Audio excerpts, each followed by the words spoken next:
ఏమిటి చాలాసేపు గుసగుసలు అన్నట్టున్నారు? అది అదే వాళ్ళేం అడిగారు, మీరు ఏం కొట్టారు అని.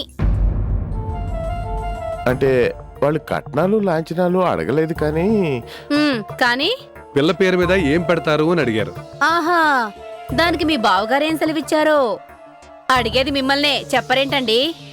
చెప్పడానికి ఏముంది కవిత, మనకున్నవి 4 ఎకరాలు, పిల్లలిద్దరికి చిరుసగం. అంటే 2 ఎకరాలు రాసిచ్చేస్తారా? ఏంటి 2 ఎకరాలు రాసిచ్చేస్తే పెళ్లి ఖర్చులకి ఎక్కడి నుంచి తెస్తారు?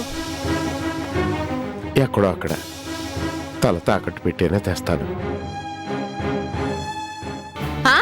తెస్తారు. ఆ తర్వాత ఏం పెట్టి తీరుస్తారు? నా కూతురికి మిగిలిన 2 ఎకరాల పొలాన్ని అమ్మేస్తారు, నన్ను నా కూతుర్ని అనాథల్ని చేస్తారు, అంతేగా? కవిత, ప్రతిదానికి ఎందుకు అంత గొడవ చేస్తావు? ఏంటి, నేను గొడవ చేస్తున్నానా? ఏమయ్యా సీనయ్యా, అంతోటి సంబంధం ఇంతోటి సంబంధం తీసుకొచ్చావుగా, ఇదేనా మాకు గుండు కొట్టి సున్నం బొట్లు పెట్టించడానికేనా? అంత మాట అనకక్క. ఆడపిల్ల పెళ్ళన్న తర్వాత ఇల్లో పొలమో ఏదోటి అమ్మక తప్పదు కదా. అమ్మేయించు, ఇంకే పొలంతో పాటుగా ఉన్న ఇంటిని కూడా అమ్మేయించి నీ మేనకోడలి పెళ్లిని ఘనంగా జరిపించు. ఆ తర్వాత నేను నా కూతురు ఏ గోదాట్లోనూ పడి చేస్తాం, పీడ విరగడైపోతుంది. పిన్ని, పిన్నినే. నీకు పిన్నినైనందుకు నేను నా కూతురు అడుక్కు తినేదాకా నీకు నిద్ర పట్టేలా లేదు. అయినా నిన్ననేం ప్రయోజనంలే. మా అయ్య సచ్చి ఏ లోకానున్నాడో, తొందరపడి ఇంతటి గొప్ప సంబంధం దొరకదని నన్ను మీ నాన్నకిచ్చి పెళ్లి చేసి నా గొంతు కోశాడు. కర్మ, ఏ జన్మలో ఏ పాపం చేసుకున్నానో ఈ కొంపలోకొచ్చి పడ్డాను. ఏం కర్మ పట్టించావురా భగవంతుడా? అవునంటే అడుక్కు తినాలి, కాదంటే సవత్తల్లడ్డుకుందని నిందని మొయ్యాలి. ఒసే పద్మ, ఇక నీకు నాకు మిగిలింది ఈ రాజమండ్రి వీధుల్లో సోకాలు పెట్టి తిరుగుతూ అడుగు తింటమేనే. అట్ట రాసి పెట్టాడే ఆ భగవంతుడు మన మొహాన. అమ్మా,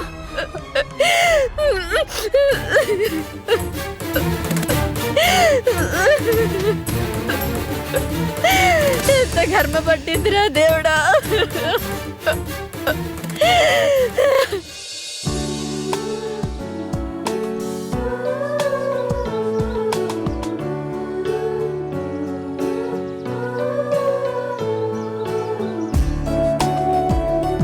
సూరి, చెప్పవేంటే? ఏం చెప్పను? అదే నీ పెళ్లి చూపుల విశేషాలు ఏంటి అని చెప్పు. కొత్తే ఉందే. మొక్కుబడిగానే నేను అలంకరించుకోవడం, మా పిన్నికి ఇష్టం లేకపోయినా పైకి నవ్వు నటించటం, నాన్న మాత్రం ఆ రాబోయే పెళ్లివారి కోసం తెగ ఆరాట పడిపోవడం, చివరికి వాళ్లు పోజులు కొడుతూ రావడం, బాగా టిఫిన్లు మెక్కడం. నీ హైట్ ఎంత, వెయిట్ ఎంత, డిగ్రీ ఎంత పర్సెంట్ వచ్చింది, కంప్యూటర్ నేర్చుకున్నావా, ఉద్యోగం చేస్తావా, ఇంట్లోనే ఉంటావా, సంగీతంలో ప్రవేశం ఉందా, డాన్స్ వచ్చా అంటూ అడ్డమైన ప్రశ్నలు వేయడం. చివరికి వినగానే వెన్నులోంచి వణుకు పుట్టేలాంటి గొంతమ్మ కోరికలు కోరడం మామూలేగా.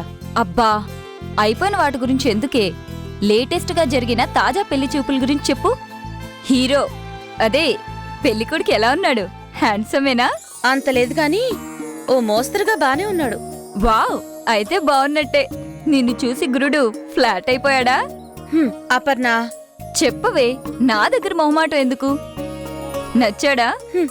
నాకు నచ్చడంతో పనే ఉందే. ఓకే, పోనీ నువ్వతనికి నచ్చావా? వావ్, అటు సైడ్ ఓకే, ఇటు సైడ్ ఓకే, మరింకేంటే?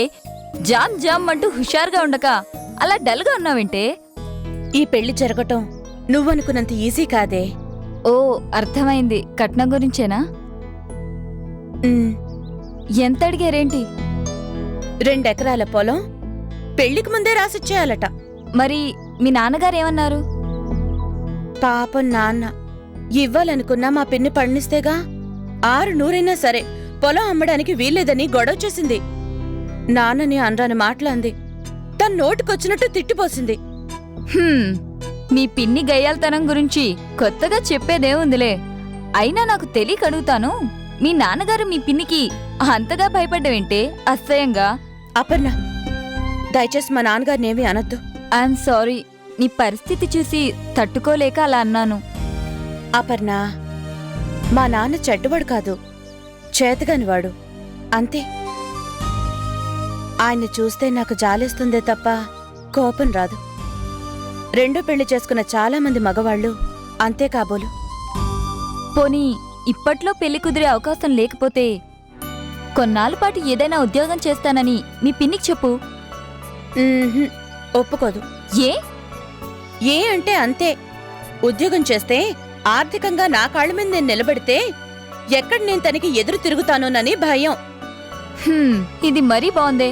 అమ్మ పెట్టా పెట్టదు అడుక్కు తిన్నవ్వదన్నట్టు ఇలా అష్టకష్టాలు పడుతూ ఎన్నాళ్లే. నా మాట విని ఇంట్లోంచి బయటికొచ్చేసి ఏదైనా ఉద్యోగం వెతుక్కో. హాయిగా వర్కింగ్ ఉమెన్స్ హాస్టల్లో ఉండు. అయ్ బాబోయ్, ఇలాంటి ఆలోచన ఉందని మా పిన్నికి తెలిస్తే ఇల్లు పీకి పందిరేస్తుంది. మా నాన్నని ముప్పు తిప్పులు పెట్టి 3 చెరువులు నీళ్లు తాగిస్తుంది. ఏంటోనే, ఏదీ మన చేతుల్లో లేనప్పుడు చేయగలిగింది సర్దుకుపోవడమే కదా. ఊహ తెలిసినప్పటినుంచి నేను చేస్తుంది అదే కదే. బాధపడకే. ఎలాగైనా ఉద్యోగం చేయడానికి మీ ఇంట్లో ఒప్పించు. ఆ తర్వాతైనా తప్పకుండా నీకు మంచి రోజులొస్తాయి. మంచి రోజులు Sunday, Monday, Tuesday, Wednesday, Thursday, Friday, Saturday. ఏ రోజు నాకు మంచి రోజు కాదు. అందుకే ఆ గోదావరి తల్లి సాక్షిగా ప్రతిరోజు ఉదయించే ఆ సూర్యుడికి హలో అంటూ గుడ్ మార్నింగ్ చెప్తూ లైఫ్లో ప్రతి విషయాన్ని లైట్గా తీసుకోవడం అలవాటు చేసుకున్నాను.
సీతారాముడు, బావున్నావా? ఓ నారాయణ, బావున్నాను.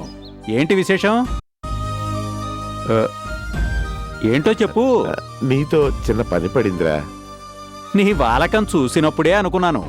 ఏంటి, డబ్బేమైనా కావాలా? ఎంత? 2-3 వేలంటే సర్దగలను. వేలు కాదు, మరి లక్షలు. 2 లక్షలు కావాలి. ఏంటి, 2 లక్షలా? అవునరా, రైతుల దగ్గర నుంచి ధాన్యం సేకరించే సమయం, మంచి సీజను. సమయానికి నా దగ్గర డబ్బులు లేకుండా పోయాయి. నా గురించి బాగా తెలిసిన వాడివి, ఫ్రెండ్ అని నమ్మకంతో వచ్చాను. ఓ 2 లక్షలు సర్దితే 1 నెలలో తిరిగి ఇచ్చేస్తానురా.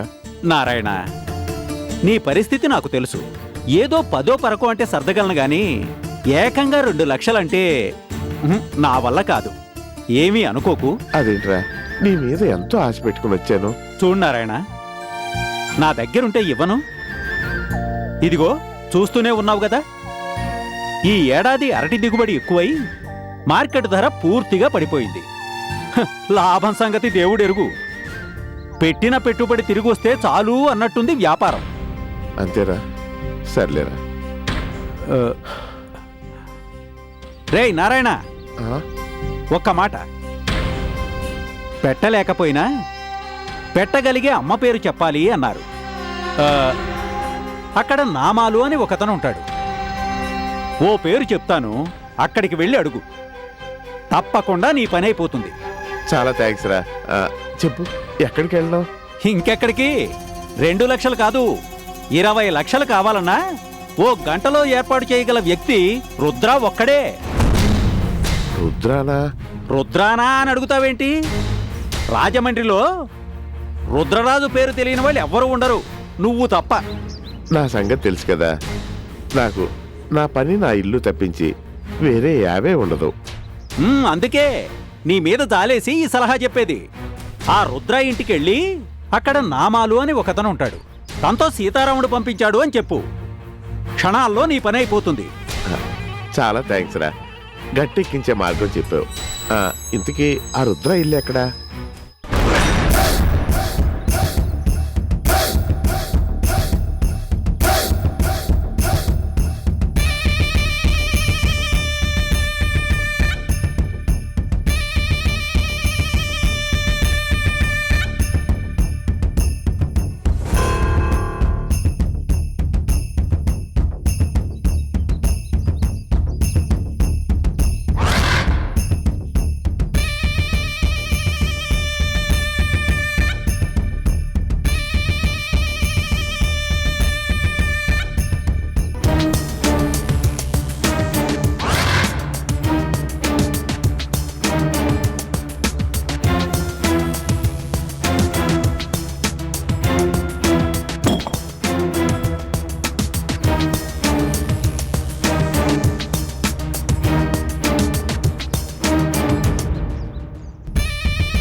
నామాలో ఏయ్ పంగనామాలో. అయ్యా అయ్యా అయ్యా అయ్యా చెప్పండి అయ్యా. ఏమనుకుంటున్నారా మన గురించి రాజమండ్రి జనాలు? కొత్తగా చెప్పడానికి ఏముందండి అయ్యా, టీవీలో ఇంద్రుడు, అందంలో చంద్రుడు, దానంలో కర్ణుడు అనుకుంటున్నారండి అయ్యా. వ్యాపారాలతోనే ఆగిపోయారు, రాజకీయాల్లోకి వస్తే రారాజులా ఎలిగిపోతారు అని గొప్ప ఇదైపోతున్నారండి అయ్యా. ఒక్క ముక్కలో చెప్పాలంటే రుద్రరాజు గారు అంటే ధర్మరాజు లాంటారు అని అనుకుంటున్నారండి అయ్యా.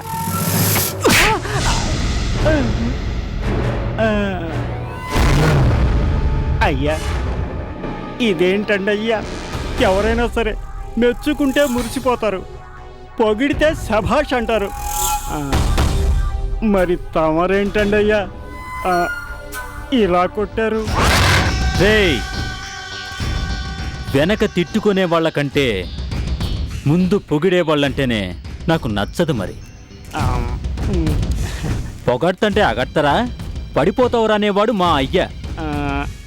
అయ్యా మరందుకే స్తోత్రమాపి సెట్టాతి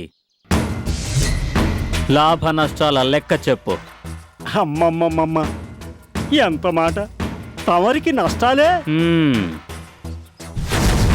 అయ్యా, ఈ నెల తమరి దగ్గర అప్పు కోసం 60 మంది వెయిటింగ్ అండి అయ్యా.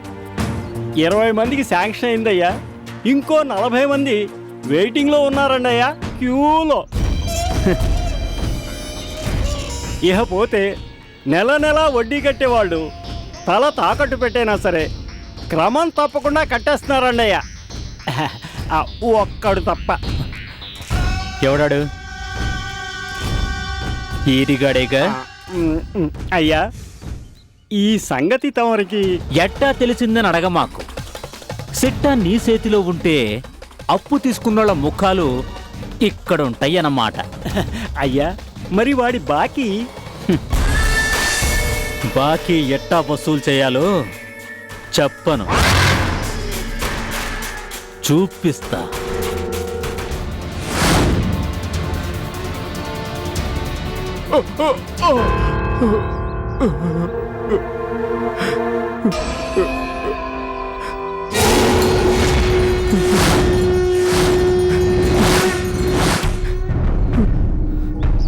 నన్ను క్షమించండి అయ్యా.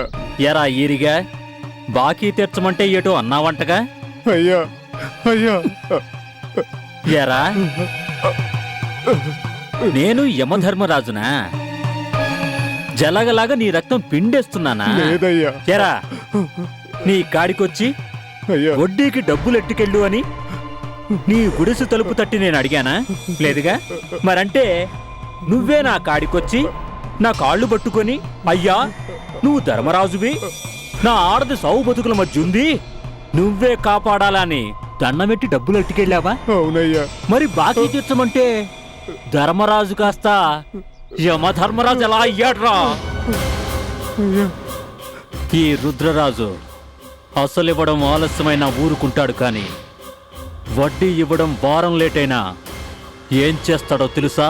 అయ్యా అయ్యా నన్ను వదిలేయండి అయ్యా. అయ్యా చెప్పేది నీకే.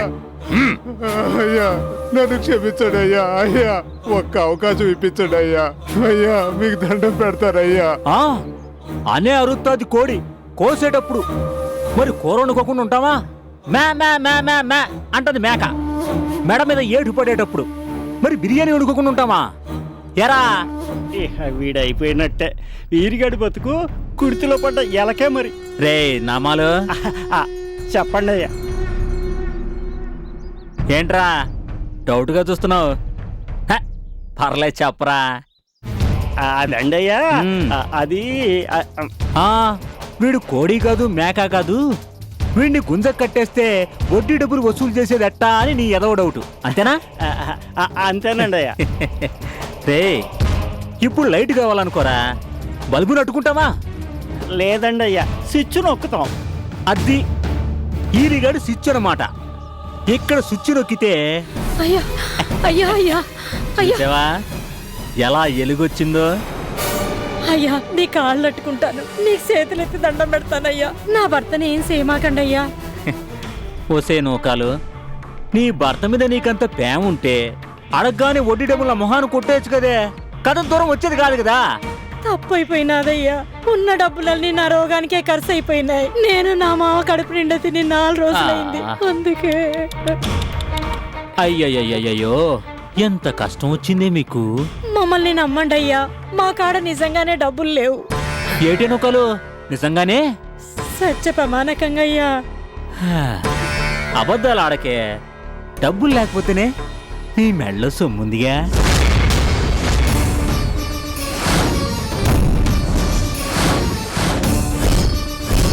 అయ్యా అర్థమైంది కదా? దాన్ని తీసి ఇక్కడ పెట్టి ఆడిని తీసుకొని వెళ్ళిపో. హ్మ్. అయ్యా ఇది నా భర్త నా మెళ్ళో కట్టిన తాళిబొట్టయ్యా, తీసేస్తే పాపమయ్యా, కాస్త కనికరించండి అయ్యా. రే నామాలు, చెప్పండి అయ్యా. ఆడ కూతురు కనికరించమని కన్నీళ్లు పెట్టుకొని కాళ్ళ మీద పడిందిరా. ఏం చేద్దాం?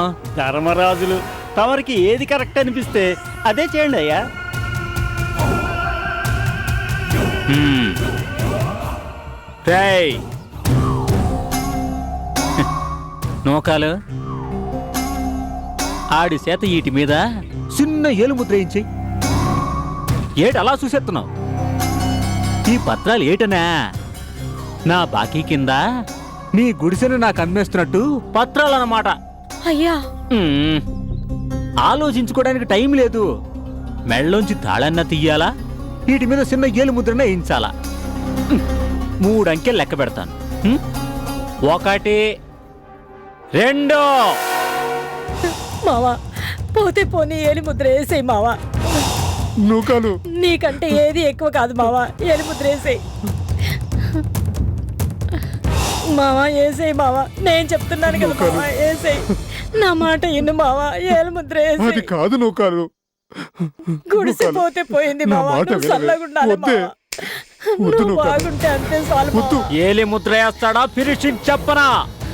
ఒక క్షణం ఆగయ్యా మావా, నా మాట విన్ను మావా, అది కాదు ఏలి నూకాలు. ముద్ర వేసేయి మావా. మనకున్న ఆ కాస్త ఒరే ఈరిగా, ఇప్పుడు ఏడిస్తే లాభమే ఉందిరా. పుల్ నోట్లో తలెట్టక ముందు ఆలోచించాలి. ఏలిముద్ర వేసేరా.